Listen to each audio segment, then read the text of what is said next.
maaf ini Kak Saleh, saya ada tugas dari salah satu program dari Balai Guru Penggerak. Di sini saya akan mempraktekkan wawancara pengambilan keputusan seorang pemimpin di sekolah. Ya bisa ya Pak. Yang pertama begini,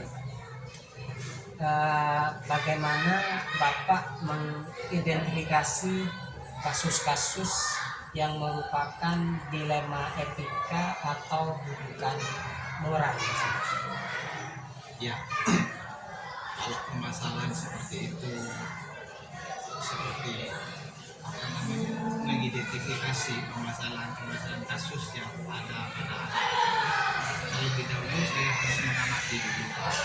Kita amati dulu, kemudian kita simak, dengarkan dari beberapa pihak terkait dengan permasalahan itu, baru nanti kita kumpulkan dengan guru untuk mencari solusi mengatasi permasalahan anak-anak yang mengalami pertama di bidang kegiatan-kegiatan pelanggaran moral yang dilakukan oleh di antisipasi kami dalam mengambil keputusan. Saya harus mengumpulkan semua pihak, tidak mendengarkan salah satu pihak, tapi semua pihak kita libatkan sehingga benar adanya kejadian-kejadian itu biar real. Terus yang ini, bagaimana ini Bapak menjalankan pengambilan keputusan di sekolah ini, terutama untuk kasus-kasus di mana ada dua kepentingan yang sama-sama benar atau sama-sama mengandung nilai kebajikan. Oke. Kalau dalam mengambil keputusan ini ada dua pilihan, di mana pilihan itu sama-sama benar kan? Iya. Dari dua yang benar itu pasti kita harus pilih. Berarti kita akan harus memilih yang paling benar kan? Dan itu pun keputusan sebenarnya keputusan mutlak ada pada pimpinan.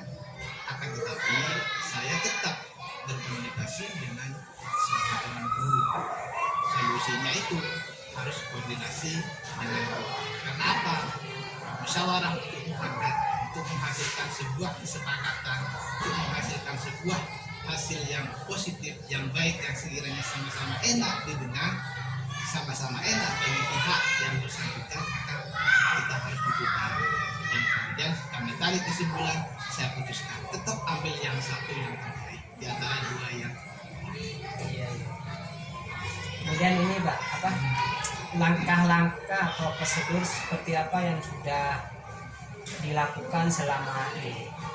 Langkah-langkah atau prosedur yang kami lakukan tentu kembali lagi kepada yang pertama tadi. Jadi pertama itu saya harus melihat, menyimak, mendengarkan dari berbagai pihak terkait dengan pelanggaran-pelanggaran yang dilakukan oleh anak. Jadi prosedur kami seperti itu. Baru kami pun juga akan turun langsung untuk mengamati, untuk menyaksikan kejadian-kejadian itu yang sebenarnya bagaimana, sehingga ketika kita memutuskan, maka keputusan itu betul-betul sesuai dengan apa yang kita sampaikan, yang kita putuskan berdasarkan aturan yang dibuat.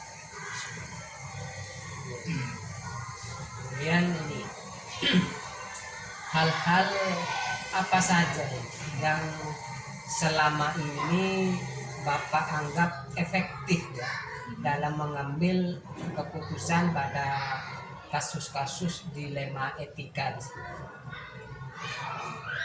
Hal-hal apa saja yang dianggap efektif dalam pengambilan keputusan?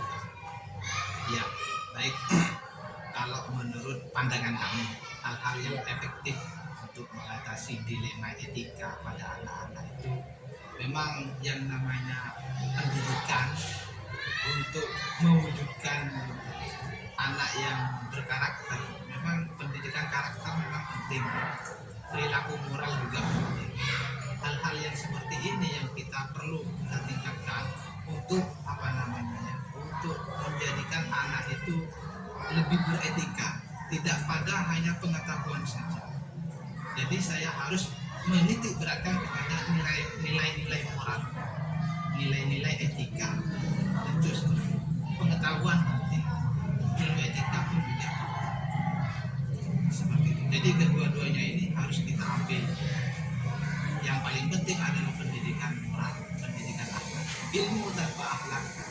seperti itu. Iya. Maka mengatakan ilmu tanpa akhlak, anak-anak itu tidak punya apa, bagaikan Iya. tak bersetir lah, kan katanya seperti itu. Sama seperti itu, anak-anak itu harus dididik pada moral seperti itu. Ya mungkin yang ini Gitu. hal-hal apa saja yang selama ini merupakan tantangan dalam pengambilan keputusan pada kasus dilema etika. Ya, Tantangannya kalau menurut kami kasus atau dilema dalam mengambil keputusan ini, ketika kita memutuskan suatu perkara, suatu keputusan, ada salah satu pihak yang tidak mendukung.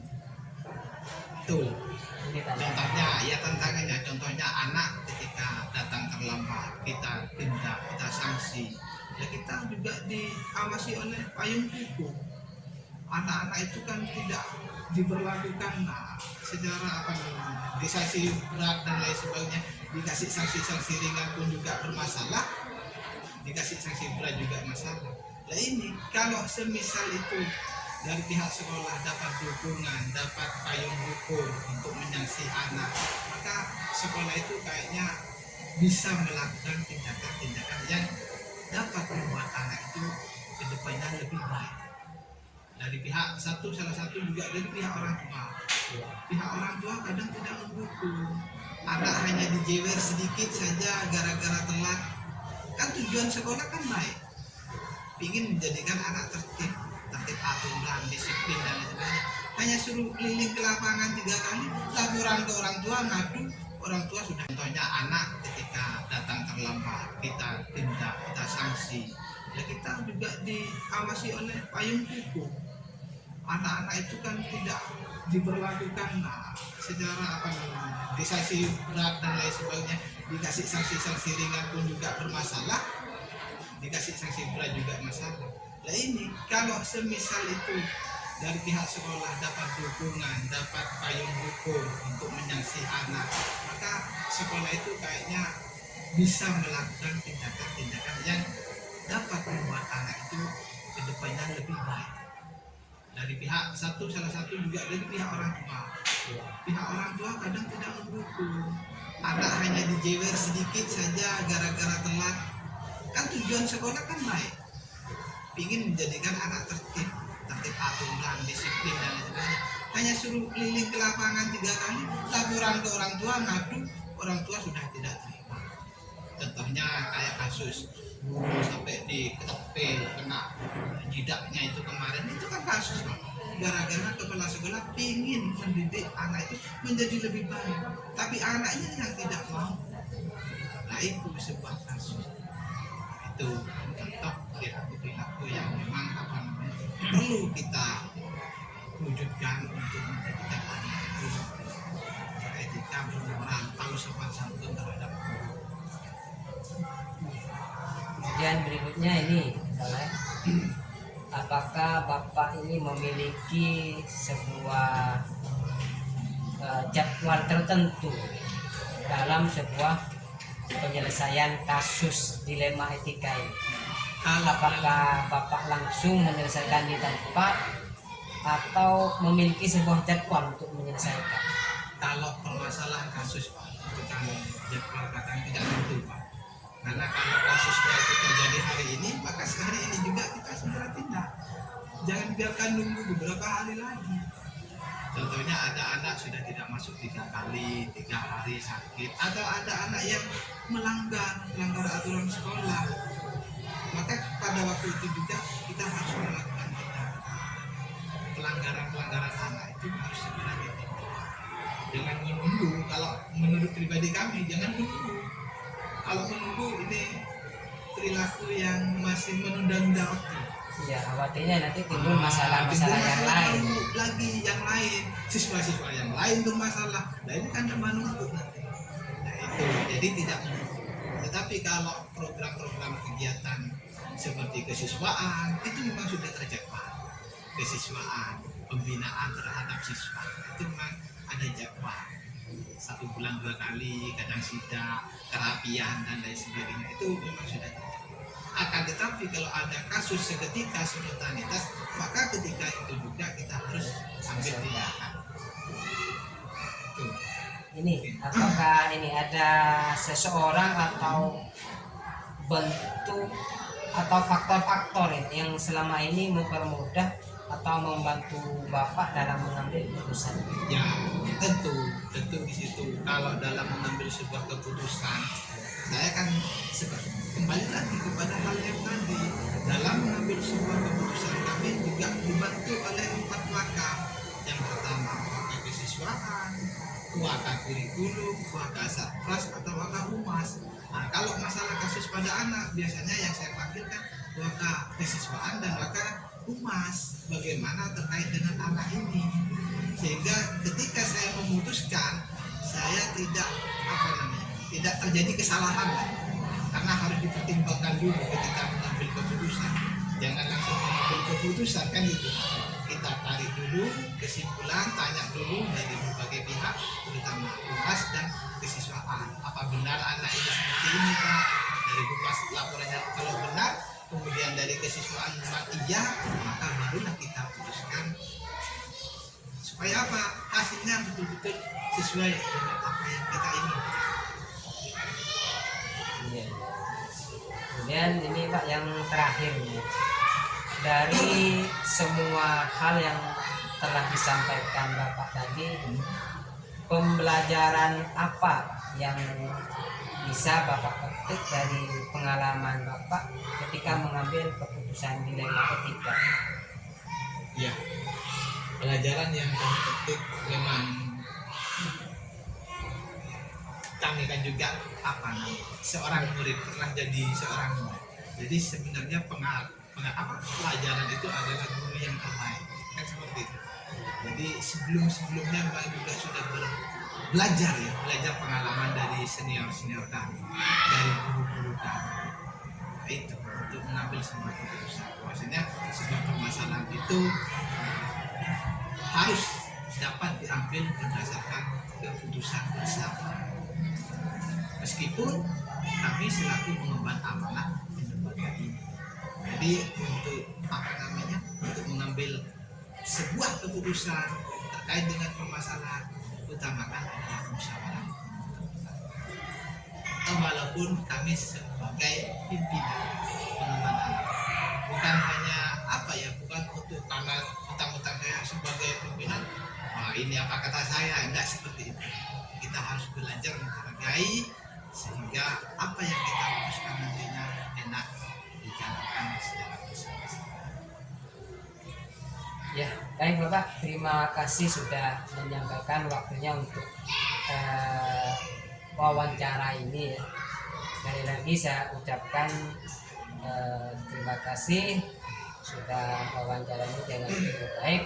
Saya akhiri, assalamualaikum warahmatullahi wabarakatuh. Waalaikumsalam. Assalamualaikum warahmatullahi wabarakatuh, Pak Sofri. Waalaikumsalam warahmatullahi wabarakatuh. Ya, bagaimana kabar Bapak hari ini Pak? Alhamdulillah baik. Ya, mohon maaf ini Pak sebelumnya saya salah satu calon guru penggerak angkatan 8 ingin mewawancara dengan beberapa kepala sekolah, dan yang keduanya adalah Bapak sendiri selaku kepala sekolah dari SMK. Di sini materinya adalah bagaimana seorang kepala sekolah di sini mengambil sebuah keputusan berdasarkan nilai-nilai kewajiban sebagai seorang pemimpin di sini. Di sini ada beberapa pertanyaan yang ingin saya tanyakan dengan Bapak Sofri. Di sini sudah berapa lama ini Pak jenengan menjabat sebagai kepala sekolah di sekolah ini? Kami diberi amanah oleh masuk dari dasar sejak tahun 2017. Sampai sekarang alhamdulillah masih aktif tahun 2023. Jadi berkisar kurang lebih menurut Pak Sofri. Iya, dari 17, 18, 19, 20, 21, 22, 23. Kurang 6 tahun. Iya, hampir 6 tahun. Artinya 6 tahun itu sudah begitu banyak Pak ya, pengalaman di mana ada permasalahan terkait di lembaga ini, bagaimana Bapak sebagai pemimpin di sini mengambil sebuah keputusan di sini Pak. Saya mulai dari yang pertama Pak. Selama ini bagaimana Pak dapat mengidentifikasi kasus-kasus yang merupakan dilema etika atau bujukan moral di sini? Oke, baik Pak Samsul, menarik. Ini terkait yang diangkat materinya adalah terkait pengambilan keputusan. Sekilas Pak Samsul, saya di SMK ini membuat sebuah regulasi aturan. Nah, di mana aturan itu kami susun berdasarkan masukan dari seluruh warga sekolah. Jadi dari masukan itu akhirnya kami breakdown, kami turunkan dalam aturan sekolah. Jadi aturan tersebut melibatkan semua ini Pak, guru yang ada di sini. Baik. Kemudian yang kedua ini Pak, selama ini bagaimana Bapak menjalankan pengambilan keputusan di sekolah di sini, terutama untuk kasus-kasus di mana ada dua kepentingan yang sama-sama benar atau sama-sama mengandung nilai kebajikan. Baik, terkait pengambilan keputusan, saya ambil contoh ya, sekilas yang saya terapkan selama ini. Ada pelanggaran yang sering dilakukan oleh tenaga pendidik, yaitu terkait keterlambatan dalam proses KBM. Nah, itu kita data setiap seminggu sekali kita rekap. 2 minggu saya lakukan rekapitulasi, kemudian saya panggil yang bersangkutan. Kemudian dari yang data itu saya melakukan pembinaan, saya dudukkan, saya berikan motivasi kepada pihak-pihak yang dirasa lemah dalam satu kasus. Banyak di ini ada keterlambatan, ada seragam, kemudian ada upacara, kemudian dan sebagainya itu kan. Jadi itu sudah ada targetnya gitu. 2 minggu sekali, 1 minggu selesai kegiatan langsung saya panggil, langsung kami lakukan pembinaan. Nah, agar guru yang bersangkutan itu bisa introspeksi diri. Nah, pihak yang lain ini juga akan melihat. Jadi, ternyata sekolah tidak membiarkan pelanggaran atau kasus-kasus yang sudah ada di seperti itu. Yeah. Kemudian ini hal-hal apa saja yang selama ini Bapak anggap efektif ini Pak, dalam pengambilan keputusan pada kasus-kasus dilema etika ini?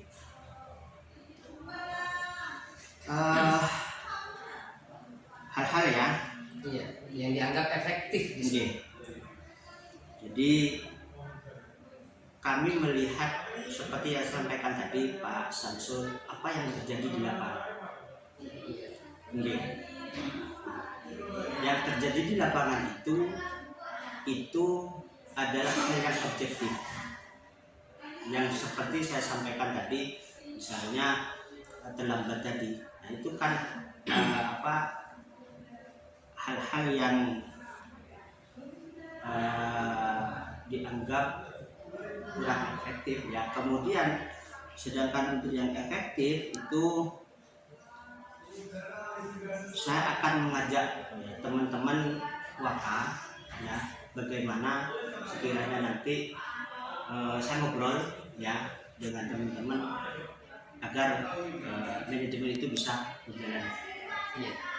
Mungkin ini Pak, ada hal atau tantangan dalam pengambilan keputusan di sana. Hal-hal apa saja yang merupakan tantangan buat Bapak ketika mengambil keputusan di sana? Bisa meyakinkan orang. Itu yang sulit bagi kami. Bagaimana kalau ditanya tantangannya, yang meyakinkan orang itu agar bisa berubah, termotivasi dan sebagainya. Itu tantangannya. Iya. Kemudian ini lagi, apakah ada ini tata kala atau jadwal tertentu Pak, dalam sebuah penyelesaian kasus dilema etika ini, apakah Anda langsung menyelesaikan di tempat atau memiliki sebuah jadwal untuk menyelesaikannya? Bentuk atau prosedur seperti apa yang Anda jalankan? Ada jadwal. Iya. Oke, ada jadwal yang sudah kami buat di sekolah. Nanti lebih lengkapnya akan kami berikan kemudian waktu kelasnya, adminnya, itu ada semua. Itu sudah terdokumentasi di sini. Segala permasalahan yang Ada banyak, kalau tidak clear ada 9 buku saya pembinaan itu. Nah, jadi ini kan bicara dilema bagaimana kami harus mengambil keputusan. Nah, ini berikutnya orang faktor apa yang selama ini mempermudah atau membantu Bapak dalam mengambilkan kasus-kasus dilema etika ini? Seseorang atau faktor yang mempermudah di sini dalam mengambilkan keputusan di sana. Teman-teman wakil kami ya, misalkan ini yang membantu kami dalam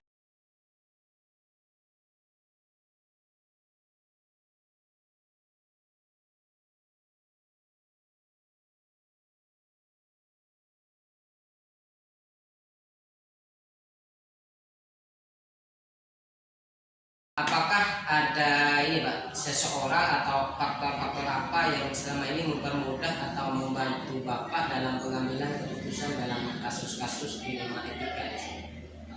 yang mendukung ya dalam menjalankan ini adalah jajaran wakil kepala sekolah. Kirimin foto katanya Mas. Jadi maksudnya Bapak sendiri tidak langsung mengambil sebuah keputusan di sana Pak ya? Kemudian juga Ada di HP-nya kamu. fakta yang lain di sini. Ada di HP-nya kamu. Kemudian yang terakhir ini Pak Sabri, dari semua hal yang telah disampaikan di sini, pembelajaran apa Pak yang dapat Anda petik dari pengalaman Bapak dalam mengambil keputusan dilema etika di sini? Ya. Pengalaman itu adalah guru yang terbaik. Iya. Ya.